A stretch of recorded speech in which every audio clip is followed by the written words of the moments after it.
level of cardinal. Okay, if there's nobody at the level of cardinal and the Pope leaves, who takes over? So, in spite of the fact that elections will take place for different people to be elected to occupy different positions, you need to have a pool of people who are capable, who are knowledgeable in the ideals of the party, so that at any point in time, there are people available to choose from to occupy the various positions. And political party is a group of people who believe in who share similar beliefs as to how a country ought to be governed. And they struggle to capture power so that they can put their beliefs into action. So people join political parties, various political parties, because they associate themselves with the core beliefs of those parties. And the core beliefs may have originated from the founding fathers, and they may pass on. So that is the reason why there ought to be constant training within the political party, so that the core beliefs can be passed on to the succeeding generations, even if there are going to be refined or redefined according to changing times. There ought to be some training in what the basic beliefs are before anything else can happen. Otherwise, when you get when you are in government and you have to implement your policy and you don't have a pool of people who share or who are knowledgeable in the various ways of implementing your ideology, and you give them positions, they will then be using their natural talents and their various backgrounds to do things the way they know. I've always said in our party that when you do party elections, maybe if you don't have a pool of people who are knowledgeable in the ways of the party, you do party elections, people will win. They win according to their popularity. So, for instance, in places where teachers win, okay, a teacher who wins, will begin running the branch there as if it is a branch of NAT or something.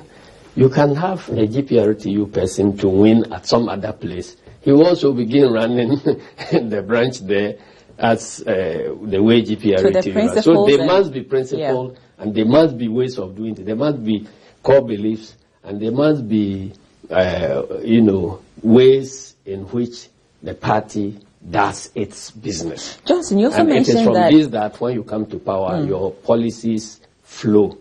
Otherwise, so everybody understands the direction of the party. But you also mentioned that some ministers, you claim didn't understand that the party's ideology.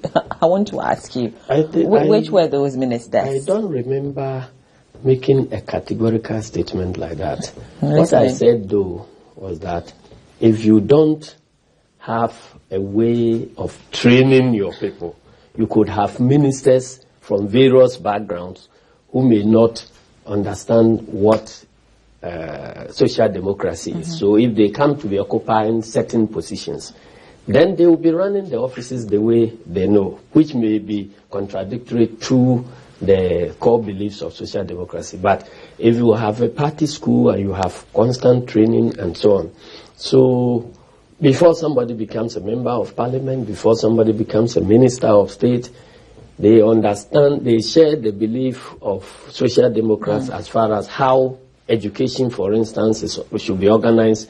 They share the same beliefs as to how industry should be organized, and so on. So when there is a debate on the floor of parliament, you don't need to go from the party office on every subject to say that when this subject comes, this is the line of your debate, or when that subject comes. Once they grasp the core principles of social democracy, any subject that will come, it's easier to participate. Now, citizens, Johnson, no longer seem content with vague and abstract ideologies, but rather parties, or they want the parties to translate their ideologies into doing things that will benefit them.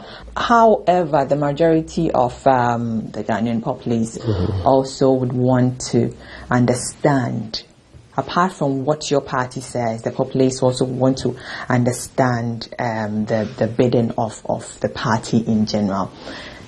Let me ask you, if the majority of the major pro-poor policy interventions such as sleep and all of that and school feedings were introduced by other parties, isn't that an irony in its sense? No. The fact that somebody begins to believe in what you believe in should make you happy. It doesn't make you to abandon what you believe in. Why won't you start? So there's a belief, the populace believe in something else, so why wouldn't you start and then you wait for someone else to do it? So an example, LEAP, NHIS and all of that was started by the opposition. Again, isn't that an irony in a sense? Situations change. You understand? So the situation today that may be favorable for maybe another airport to be established in Accra. Okay. It may not be favorable now. But as the economy grows, you come to a point where you need to establish a new airport. So if you believe in multiple airports for a capital city, and the situation is not right at a particular point in time, you'll be seen to be you're doing something that people don't want. So, but the fact that somebody establishes something that flows from your belief is not sufficient reason for you to to be ashamed or to abandon your belief. It is for you to feel gratified that, well, the people want. I was right in the first place in believing that this is the way to go. Why so then the other person... When is the right time, sir? You are talking about the time not being right. So why would people start and then you want to continue? Is that the right time? You didn't start at the same time. We were in power at a certain point in time. And then there was a passage of time. So when you were in power, the time wasn't right? We started health insurance, for instance, if that is what you want to hear. Did you start health insurance? Yes, we started this school feeding thing. We started it. But you see, when you talk about... the MPP started the school feeding and HIS. When you talk about start, yes, there are different definitions. You conceive of a project, you pilot it, then before you come to the expansion phase. So we congratulate them for not abandoning what had been cooked, and then they came to expand it. It doesn't spoil anything. So where people begin to say that, well, this is my policy, so don't go in, they don't know what they are talking about. Because you see, when you are a political party and you believe that certain things must be done in a certain way, you set up to try to convince everybody in the country to believe that that is the way to go. So if you are able to convince even your opponents who believe in something else to now come and pick your policies, then you have succeeded. You understand? Because if somebody says that he doesn't believe in this way of doing, for instance, if you go to the some of the capitalist countries which MPP try to emulate, they believe, go to America now, they believe that health insurance, for instance, is a way of rewarding lazy people. Okay, that's what they believe. So if we are able here to convince MPP that, look, this is the way, there must be social insurance, there must be social protection, and they believe in it, abandon their own policies and go for policies that lean towards our philosophy, we can only be happy.